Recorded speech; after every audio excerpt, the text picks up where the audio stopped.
So Civicom has been serving the market research community for over a decade now, and we provide advanced communication and technology solutions. So we're among the global leaders in terms of facilitating online IDIs and focus groups. We provide mobile qualitative research solutions, and we frequently run multiple country studies in different languages simultaneously. And we're now also active in the data analysis area. Now, as one of the key providers of mobile qual research solutions, we've been invited to speak at the MRMW several times. And I'd like to share just a couple of experience and give 2 examples of the things that we spoke about.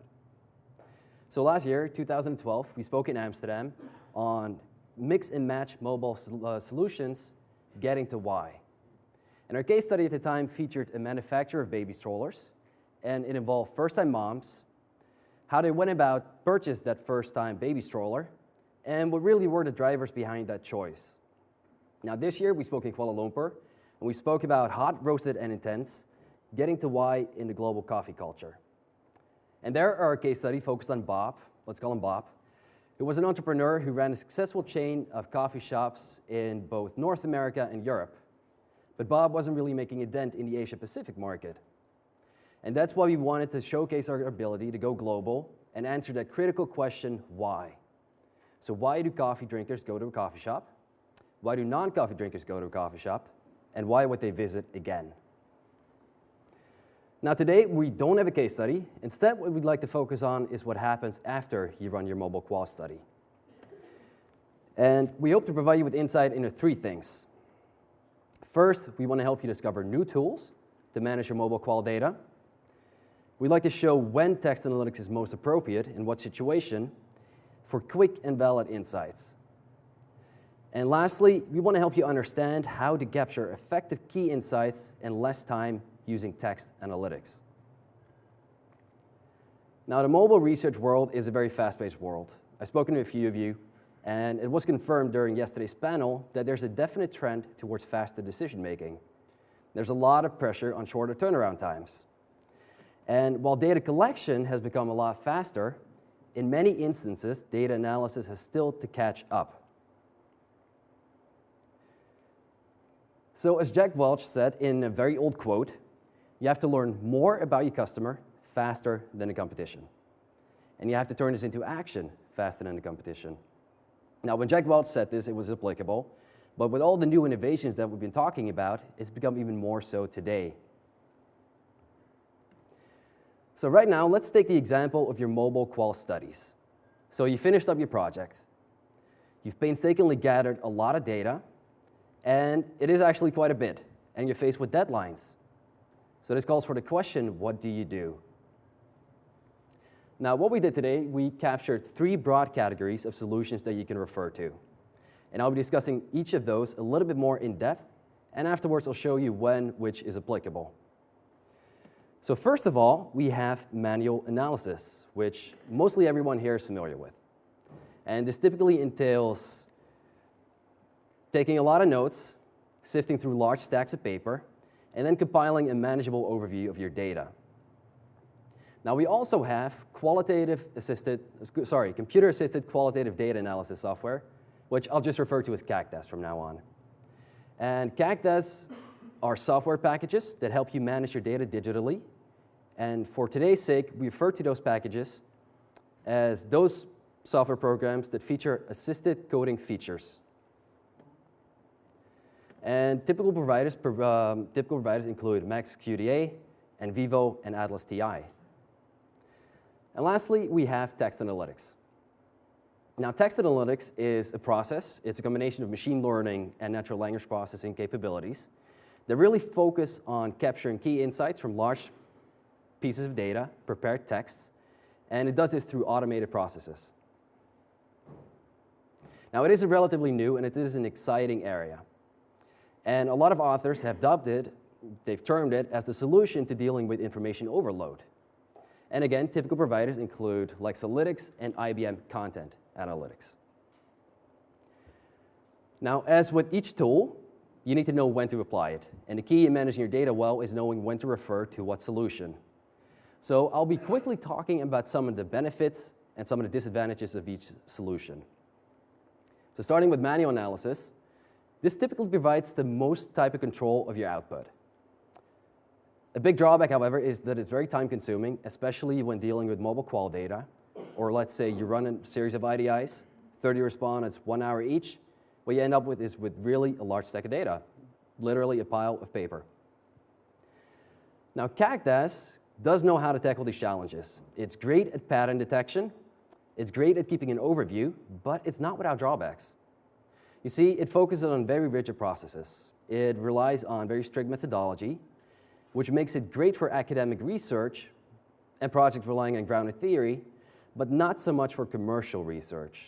In fact, a survey in 2008, administered in the UK, shows that its adoption rate for commercial research actually lies at a 9% rate. And then, of course, there's the high literacy that's required. It's not as simple as just plugging in your data and getting the insights automatically in less time. And finally, we have text analytics. Now, text analytics actually does provide a lot of time savings. It allows you to get deeper and meaningful insights, whereas Cactus focuses on breadth and volume. But again, some literacy and a learning curve are involved. So taking these three things, it seems to me that it's clear that something is missing. You want key insights and less time, and for new users, you don't want to go through the entire process of learning how new software works. So that's why right now, I'd like to focus for a couple of minutes on a solution that we've come up with called Civicom Text Analytics. You see, when last year we held a campaign for excellence, we spoke to our existing clients, we spoke to a lot of key players in the industry, and they all confirmed what I just said. They want to know how to deal with large pieces of data, and they want to do this in a very short time. So that's why we came up with text analytics to specifically tackle this problem.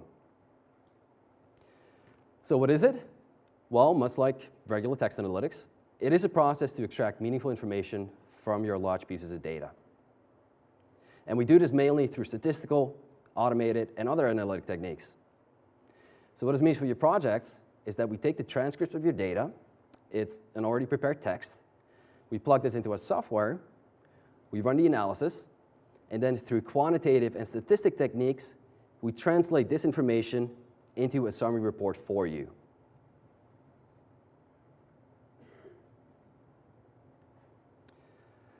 So essentially what we do, we provide you with a roadmap where we point you in the right direction to look at what may be most interesting for your research. Now, I know I just used the analogy of a roadmap, but what it really is a treasure map. We tell you where to dig, where to go find that gold, so that you can dig up that chest filled with insights. Now, we do realize that objectivity and avoiding research bias is of paramount. It's crucial when you talk about your own research. And that's why we don't involve any human interpretation. Like I said earlier, we just rely on statistic and quantitative techniques to translate what we captured during the analysis in a summary report for you. We present it in an output that is clear and easily understandable. It's easy to digest and present to your clients if you wish. But what it really is a foundation for your research conclusions. And again, I want to highlight, I want to emphasize this right now. It's not a replacement of your analysis. It's not a replacement of your interpretation. In fact, it's a treasure map. You can use it to look at what you think may be most interesting, and you can found your conclusions on that.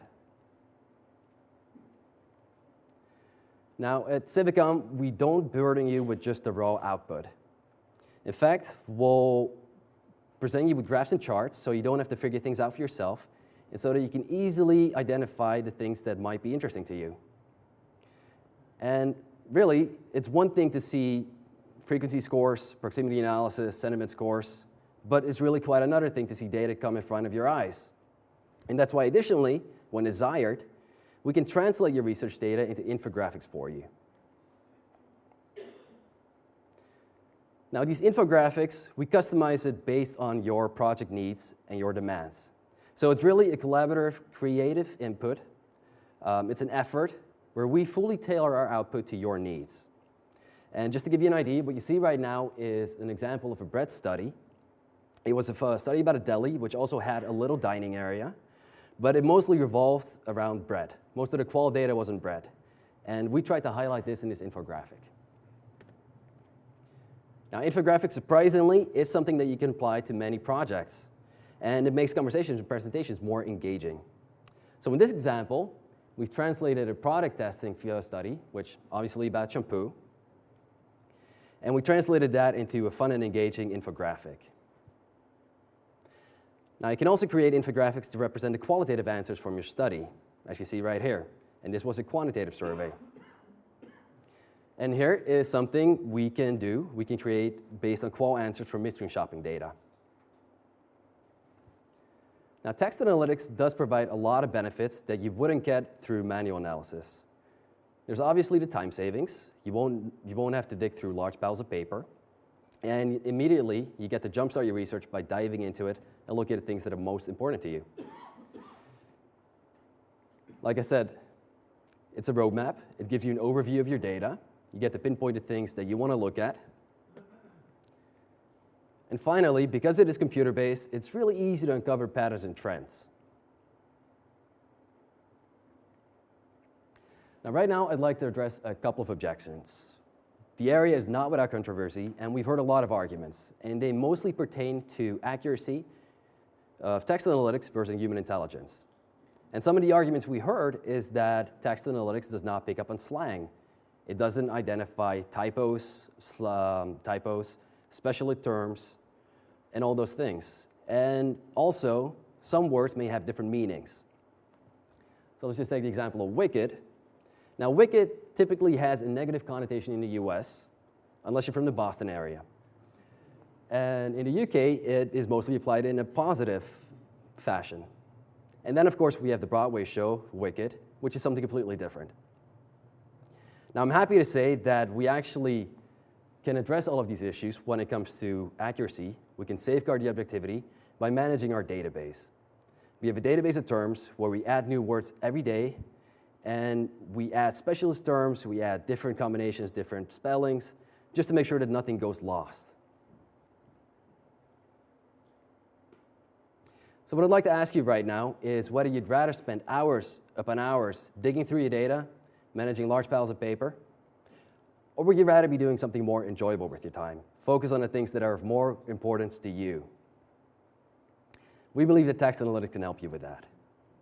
And I just want to recap what I said earlier. You do need to know when to apply it. Text analytics is great for commercial research. It's great to get you started. But when you want to apply it to academic research or those projects that rely on strict methodologies, you may want to refer to Cactus instead. So to sum up what I just said, text analytics helps you extract key insights from your data set in less time than it would using other traditional tools. And it really helps you set on your way. And in the end, you get to focus on the things that are of more importance to you. So this was a very short presentation. We come to the end. I want to thank you for your time and attention. And if there are any questions, I'd be happy to answer them.